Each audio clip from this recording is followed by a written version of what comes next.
Cuando se construye el Estado, que es un proceso prolongado, difícil, hasta trágico en la Argentina y consecuentemente en las provincias argentinas, sí, van a haber dos ejes fundamentales. Uno es cómo se va a organizar el Estado, que fue el federalismo, sí, y otra cómo se va a adquirir identidad con la forma de gobierno, que es el republicanismo.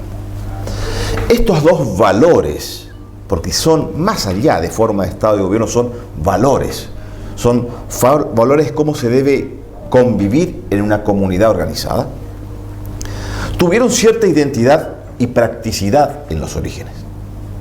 Pero a medida que evolucionó el tiempo, estos términos involucionaron.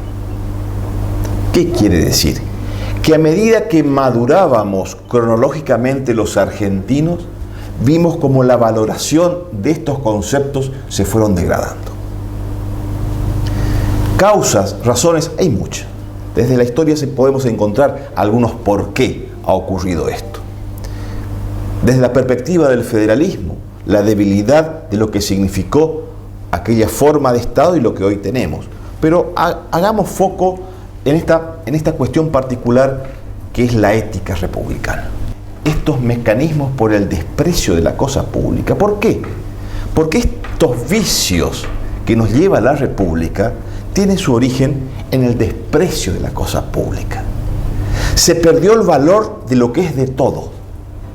Y como no existe el bien de todos, es decir, el patrimonio del Estado, el banco de una plaza, el pupitre de una escuela, exacto, la caja chica del Estado, el tesoro y los recursos del Estado, como ese bien común perdió el valor de que nos pertenece a todos, se invirtió esa valoración y se cree, lamentablemente, que esa cosa pública no es que nos pertenece a todos, no le pertenece a nadie.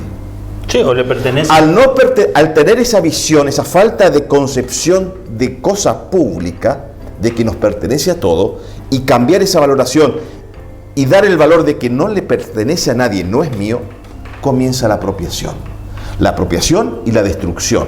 Cuando indefectiblemente el origen del valor de la cosa pública es que es de todo.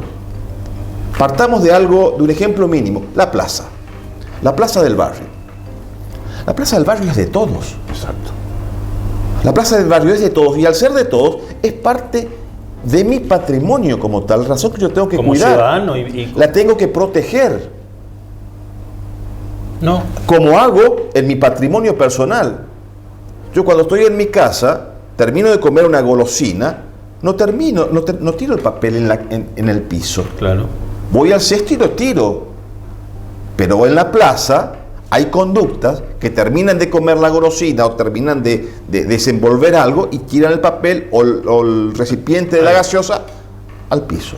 Y vemos las plazas sucias, las calles sucias. Sí, ¿por qué? Porque hay una valoración de la cosa, del bien común, de que no me pertenece.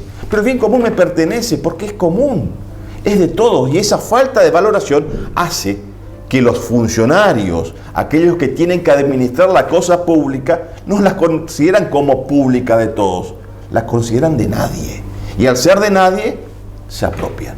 Y ahí es la matriz de esta malversación de fondos y de la corrupción que tanto mal ha tenido la Argentina, la tiene la Argentina, y manda para todos tener una ética republicana, una ética pública, porque es la única manera que podamos erradicar este mal que nos afecta hasta lo más profundo de nuestro ser. Pero aparentemente, doctores, hay como una viveza criolla que vuelvo a decir, me parece que en la historia de nuestra república había una grandeza por parte de los hombres que forjaron la república, por lo menos que la pensaron, porque como dice Quito, ni siquiera sabían la extensión exacta de la República Argentina, pero ya la pensaron de una manera, y nos encontramos ahora con castas de políticos, por ejemplo, que el padre fue intendente, el hijo es intendente, la hija es concejal, la mujer es concejal, es como que cierran el coto, por un lado.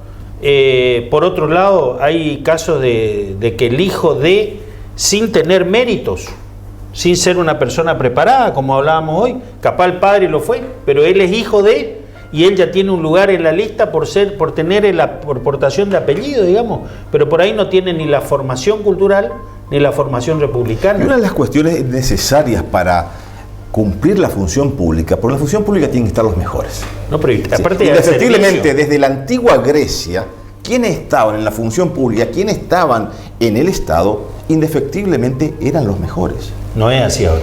¿Por qué? Porque había una depuración meritoria del esfuerzo, del funcionamiento y de la capacidad de cada uno. Indefectiblemente esto llevaba a una depuración que llegaban los mejores. Llegaban los estrategas, los que estaban capacitados para llevar adelante el Estado. Indefectiblemente el Estado, que es la cosa de todos, la participación de todos, no puede estar en manos de mediocres o de quienes no están capacitados para tal. Cada uno en su ámbito. Por eso, el Estado debe estar administrado por los capaces, por aquellos capaces que por su mérito personal, porque el mérito es algo personalísimo. El mérito no se hereda, el mérito no se entrega a través de un mandato escrito, no es una cuestión contractual. El mérito es fruto del esfuerzo, del estudio, de la contracción al trabajo, de la dedicación y de la honestidad. Todo esto que estoy citando, respondo por lo que yo soy. Yo puedo responder por mi esfuerzo intelectual, no por el tuyo ni por el del doctor. No puedo responder ni por la honestidad de fulano o mengano, respondo por mi honestidad. Claro. Y ahí está el encapsulamiento del mérito, y de quien debe llegar a los espacios públicos debe ser por mérito y por esfuerzo propio. Esto, digamos, si me permiten la palabra, encaja en tu duda de que muchas veces el hijo de, o como de, o la amistad de, sean los que tengan los resortes para alcanzar el poder. Algo que indefectiblemente queda muy lejos de la depuración republicana. Hay un criterio vicioso de la República, porque todo lo que estamos describiendo de lo que se debe hacer y lo que no con respecto a la cosa pública, tiene parangones en todos ámbitos de la historia, y hay ejemplos, tanto nacionales como extranjeros. Vimos lo de Roosevelt. Sí, señor. Yo quiero traer a colación un ejemplo que es paradigmático también en la construcción de la idea de la República y del control de las cosas del Estado.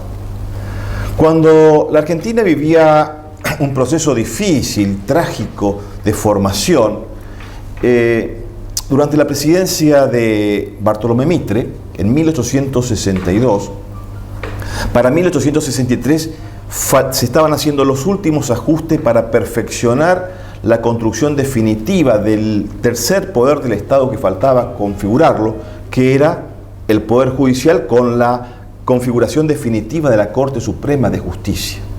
Hubieron intentos antes, durante la presidencia de Urquiza, de configurar o de armar desde designar los ministros de la Corte, que se designó, pero nunca se materializó la configuración de la Corte.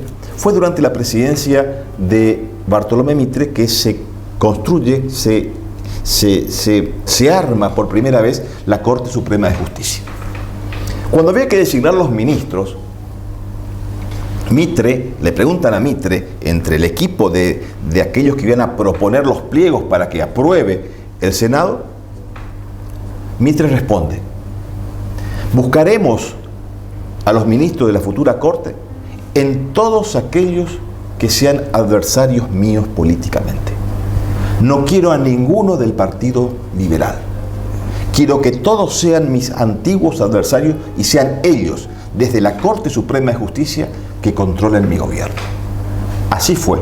Y eso que yo no tengo una afinidad política ni ideológica con Bartolomé Mitre, porque creo que tengo una opinión muy crítica hacia su gobierno, pero creo que su conducta y ética republicana fue realmente un espejo a seguir.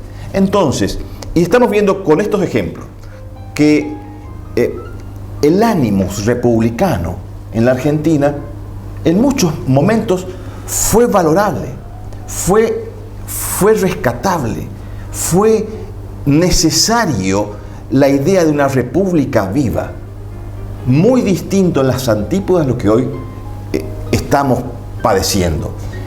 ¿Pero por qué? Porque el sistema ya mencionado en otras oportunidades de frenos y contrapesos de la república, del autocontrol de los poderes del Estado, del esquema de equilibrio en una república, no funciona.